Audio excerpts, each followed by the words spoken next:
நான் ஏன் திமுகவோட நிக்கிறேன்னு வெளிப்படையா சொல்றேன். அதுக்கு ஒரு விளக்கம் சொல்றேன்.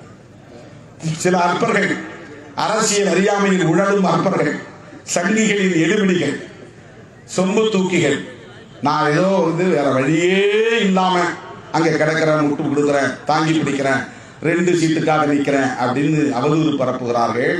அந்த கும்பலுக்கு நான் சொல்லவில்லை, என் தம்பிகளுக்கு சொல்லுகிறேன், என் உயிரின் உயிரான விடுதலை சிறுத்தைகளுக்கு சொல்லுகிறேன் என்றுதான் அதிலே விளக்கம் தந்தேன். என்ன சொன்னேன் என்றால், எனக்கு ஆப்ஷனா இல்லை, நிறைய ஆப்ஷன்.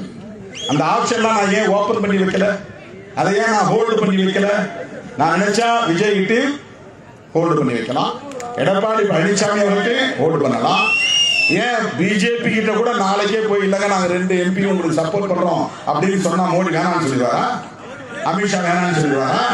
இவ்வளவு நாளா எங்களை விமர்சனம் பண்ணீங்க, எங்களை திட்டுனீங்க, கடுமையா பேசுனீங்க, அதனால உங்க 2 ஓட்டு எங்களுக்கு தேவையில்லை, 2 MP எங்களுக்கு தேவையில்லை அப்படின்னு அமித்ஷாவும் மோடியை வேணாம்னு சொல்லிடுவாரா?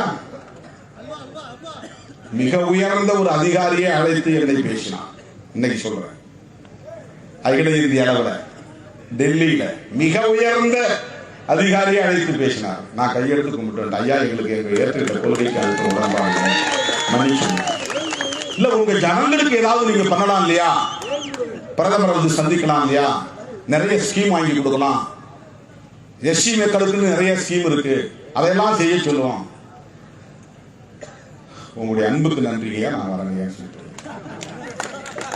இது 100 விழுக்காடு நடந்தது, 100 விழுக்காடு சத்தியம் நடந்தது.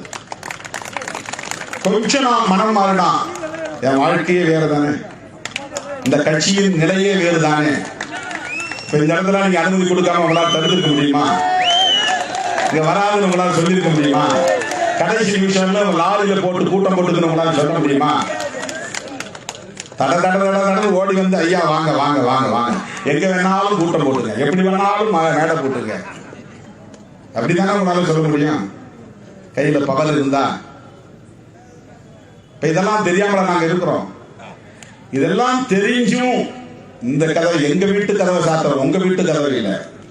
இந்த கதவை சாத்துறோம்னா என் வீட்டு பக்கம் யாரும் நுழைஞ்சிடாதீங்கன்னு சாத்துறேன்.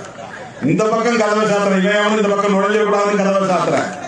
இந்த பக்கம் இருக்கிற கதவை சாத்துறேன். ஒரு கதவை மட்டும் திறந்து வச்சிருந்தேன், பின்பக்க கதவு எதுவுமே திறந்து வைக்கல.